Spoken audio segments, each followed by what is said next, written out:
అదేదో సినిమాలో చెప్పినట్టు వాడు ఎక్స్ దొంగ ఎక్కడ దొంగతనం చేసినా నిమిషంలో దొరికిపోవడం వాడి స్పెషాలిటీ. పాలిటిక్స్లోనూ అచ్చంగా అలాంటి క్యారెక్టర్ ఒకటి ఉంది. ఎప్పుడు అబద్ధం చెప్పినా నిమిషాల్లో దొరికిపోవడం ఆయన స్పెషాలిటీ. ఇప్పుడు సిబిఐకి దొరకకుండా సిబిఐ విచారణకు ఆదేశించకుండా తప్పించుకుని తిరుగుతున్నాడు. ఇంతకీ అసలు మ్యాటర్ ఏంటంటే డిఎస్సి అక్రమాలపై చర్చకు రమ్మంటే అసెంబ్లీలో ఏకబిగిన అబద్ధాలు చెబుతారు. అదే మండలిలో చర్చ అంటే తుర్రున పారిపోతారు. సిబిఐ ఎంక్వైరీ అంటే కనీసం అడ్రస్ కూడా లేకుండా మాయమవుతారు. డిఎస్సిలో పేపర్ లీకేజీ ఓ ఎత్తు, స్పోర్ట్స్ కోటా సీట్లు బహిరంగంగా అమ్మకానికి పెట్టడం మరో ఎత్తు. అసలు మ్యాటర్లోకి వెళ్లే ముందు ఈ స్పోర్ట్స్ కోటా సీట్ల భర్తీపై అసెంబ్లీలో మంత్రి నారా లోకేష్ ఏమన్నారో ఒక్కసారి వినండి సార్.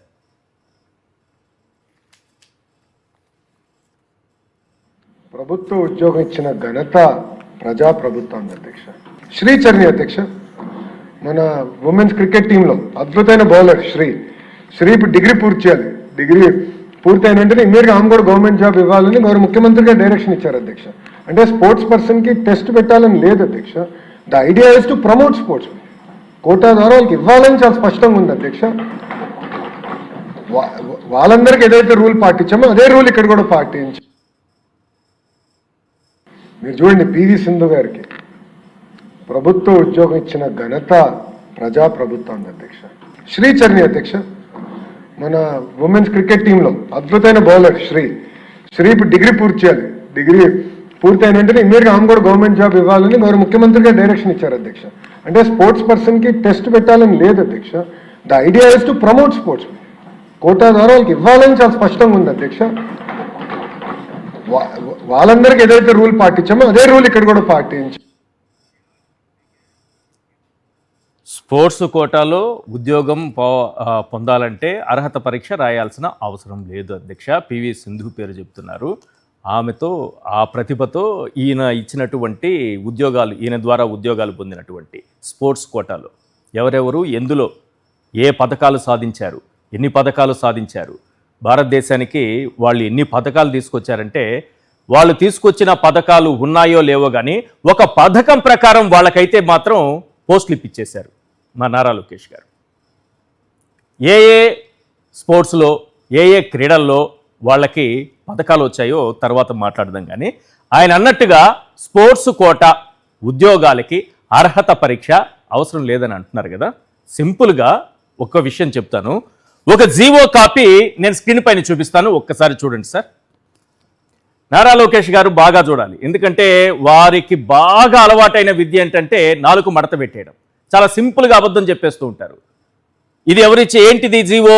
స్పోర్ట్స్ అభ్యర్థుల నియామకాలకు తప్పనిసరిగా అర్హత పరీక్ష రాయాలి. సార్ నారా లోకేష్ గారు, స్పోర్ట్స్ అభ్యర్థుల నియామకాలకు తప్పనిసరిగా అర్హత పరీక్ష రాయాలి అనేటటువంటి జీవో కాపీ సార్. ఒక్కసారి చూడండి సార్. ఈ జీవో ఎప్పుడు వచ్చింది?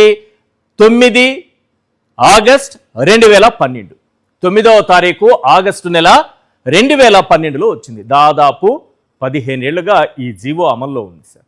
దీని ప్రకారం ఏంటంటే the candidate shall necessarily passes the requisite academic and technical qualifications. వాళ్ళు తప్పనిసరిగా ఆ qualifications పొందాల్సిందే. The persons who possess the requisite qualifications have to pass the eligibility test for appointment. ఖచ్చితంగా ఎలిజిబిలిటీ టెస్ట్ పాస్ అవ్వాల్సిందే. వాళ్ళు పాస్ అయిన తర్వాత sports quota ఉంటే ఆ కోటాలో వారికి మరిన్ని అదనంగా మార్కులు పడతాయి, కానీ డైరెక్ట్ పోస్టింగ్ ఇమ్మని ఎక్కడా చెప్పలేదు. కాబట్టి మా నారా లోకేష్ గారు ఏం చేశారంటే ఈ జీవోని మార్చేసి 2 జీవోలు తీసుకొచ్చారు సార్. ఈ ప్రభుత్వం 2 జీవోలు తీసుకొచ్చింది సార్. ఒకసారి ఆ 2 జీవోలు చూపించండి. దాని ప్రకారం తీసేస్తున్నారు. ఎలాంటి అర్హత పరీక్ష అవసరం లేదని 2 జీవోలు ఇచ్చారు. GO MS number 4, GO MS number 47. దీని ప్రకారం ఏం చెప్తున్నారు?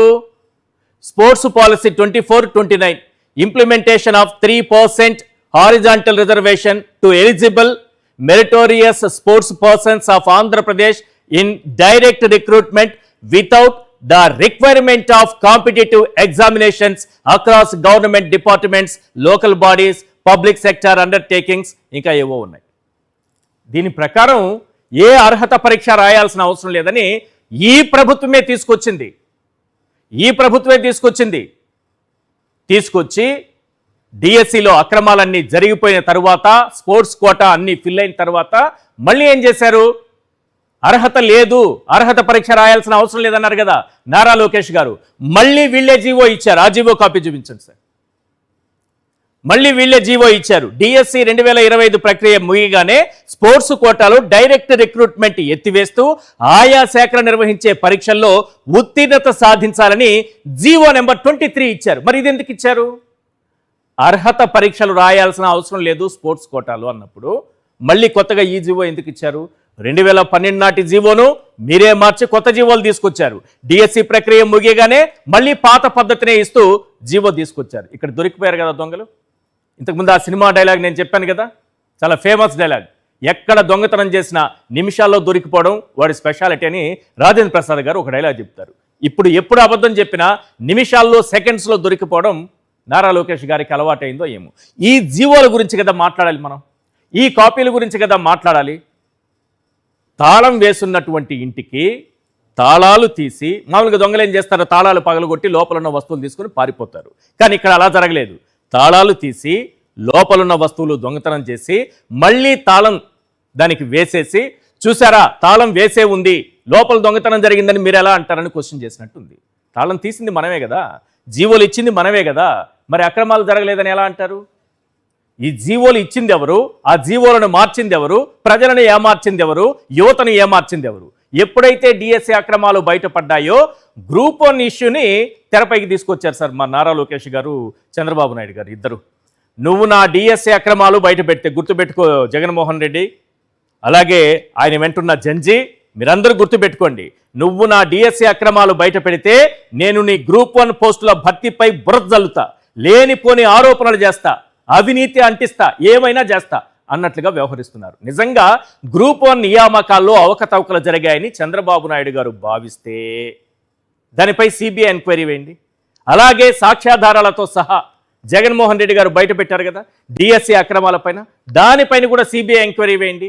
రెండింటిపైన సిబిఐ విచారణ జరిపితే ఏ నియామకాల్లో అక్రమాలు జరిగాయో తేలిపోతుంది. ఇది దమ్మున్నోడి మాట, సింపుల్.